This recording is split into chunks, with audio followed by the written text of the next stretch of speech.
एक लड़की जिसकी शादी महज 4 महीने पहले हुई थी। लड़की अपनी मायके जाती है। जब मायके जाती है तो उसे अचानक पता चला, जहां उसका मायका था उसी के बगल से एक रास्ता जा रही थी, उसी रास्ते से उसका पति जा रहा है। अब वह लड़की तुरंत वहां पहुंच जाती है और अपने पति को रोक लेती है। रोकने के बाद अपने पति के ऊपर पेट्रोल छिड़कती है, फिर इसके बाद आग लगा देती है। पति की हत्या हो जाती है। आखिर वह लड़की अपने पति को जिंदा क्यों जला दी, अपने पति की क्यों हत्या कर दी? आइए इस कहानी में समझते हैं कि पूरा माजरा क्या है। नमस्कार, प्रणाम। हम अजित यादव उर्फ शेरा भाई, हमारे इस चैनल में आप सबका बहुत बहुत स्वागत है। अगर आप लोग हमारे इस चैनल को सब्सक्राइब नहीं किए हों तो आप सबसे निवेदन है, आप लोग हमारे इस चैनल को सब्सक्राइब करें, लाइक करें, कमेंट करें। एक सच्ची घटना यूपी के बागपत की है। यहीं का रमाला थाना क्षेत्र है। इसी थाना क्षेत्र के अंतर्गत एक गांव है कंडेरा। कंडेरा गांव के रहने वाले एक व्यक्ति जिसका नाम सन्नी होता है। सन्नी की शादी थोड़ी दूरी पर दोघट थाना क्षेत्र लगता है, गढ़ी कांगरान गांव है। उसी गांव की रहने वाली एक लड़की होती जिसका नाम अंकिता होता है। अंकिता से सन्नी की शादी होती है। अंकिता सन्नी की दुल्हन बनकर के उसके घर जाती है और सन्नी के साथ हंसी खुशी अपना जीवन बिताने लगती है।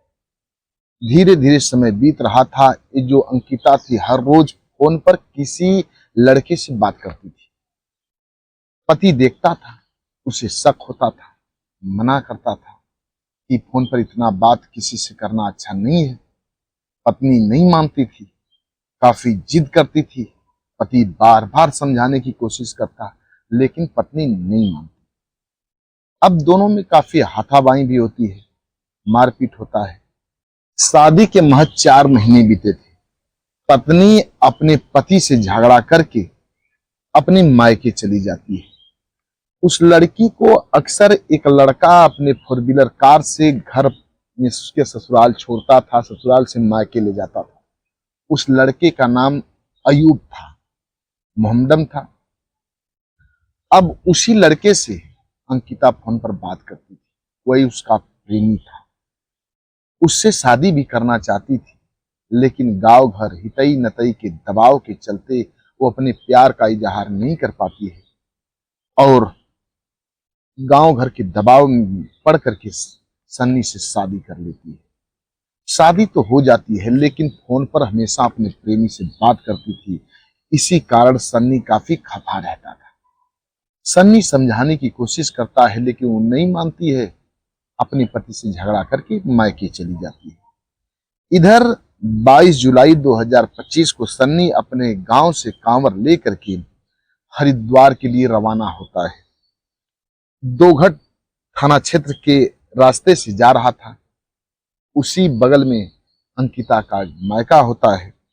अंकिता को किसी माध्यम से पता चल गया कि इसी रास्ते से सन्नी जा रहा है कांवर लेकर के।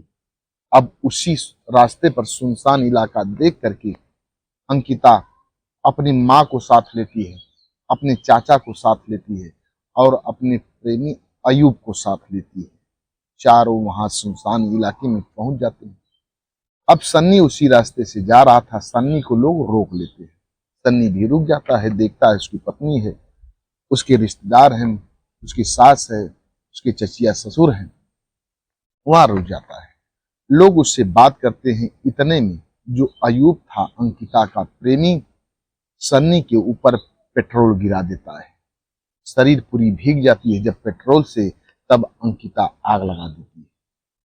अब जब आग लगा देती है, धूं धूं करके वो सन्नी वहीं जलने लगता है।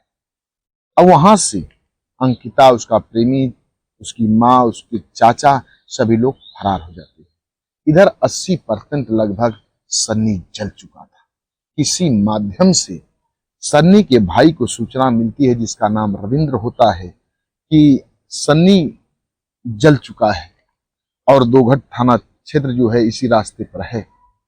जब भाई इतनी बात सुना, बौखला उठा, आनन फानन में उस घटना स्थल पर पहुंचता है। भाई को जला हुआ देख करके फूट फूट करके रोने लगता है। भाई से जब सब कुछ पूछता है, भाई बयां करता है। फिर इसके बाद अब भाई रविंद्र अपने भाई को उठाता है, नजदीकी एक अस्पताल में लेकर के जाता है, वहां भर्ती कराता है। हालत गंभीर देख करके डॉक्टर उसे मेरठ के लिए रवाना कर देते हैं। मेरठ जाता है, वहां भर्ती कराता है, वहां भी डॉक्टर उसे रेफर कर देते हैं। फिर इसके बाद दिल्ली के सफदरगंज अस्पताल में भर्ती कराता है, वहां से भी रेफर कर दिया जाता है। इधर करीब करीब 5 दिन बाद जीवन और मौत से अब जो लड़ते लड़ते सन्नी मौत को गले लगा लेता है, मौत उसकी आ जाती है, मर जाता है। लेकिन इधर 23 जुलाई को दोघट थाने में भाई रविंद्र एफआईआर दर्ज कराता है इन चारों के खिलाफ, अयूब के, अंकिता के, उसके माँ और उसके चाचा के खिलाफ। एफआईआर दर्ज हो जाता है। इधर भाई की मौत जब हो जाती है, गांव में सूचना मिलती है, गांव के लोग काफी आक्रोशित हो जाते हैं। अब गांव के लोग उसकी डेड बॉडी को लेते हैं, दोघट थाने में जाते हैं और वहीं उसके डेड बॉडी को रख करके धरना प्रदर्शन करने लगते हैं। लोगों का कहना है कि जब तक मुजरिम पकड़े नहीं जाएंगे तब तक हम लोग इस डेड बॉडी को लेकर के नहीं जाएंगे।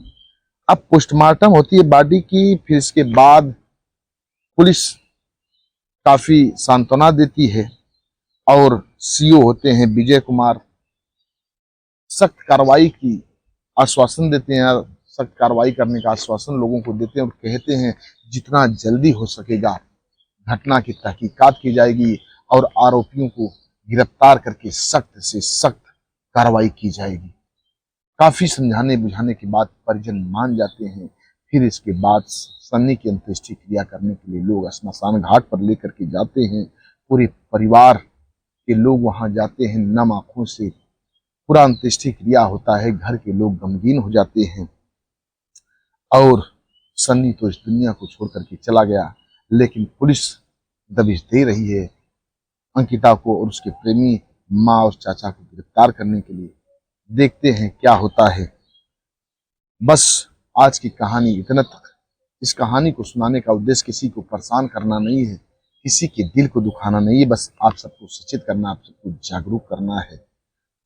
हमारे कुछ व्यूअर हैं जो कि अपना नाम लेने के लिए अपील किए थे। एक हैं ब्रोजेंद्रो सिंह, ये मणिपुर के रहने वाले हैं। राव मोहम्मद यासीन, ये लाहौर पाकिस्तान के रहने वाले हैं। अनुज कुमार त्रिपाठी लखनऊ उत्तर प्रदेश के रहने वाले हैं।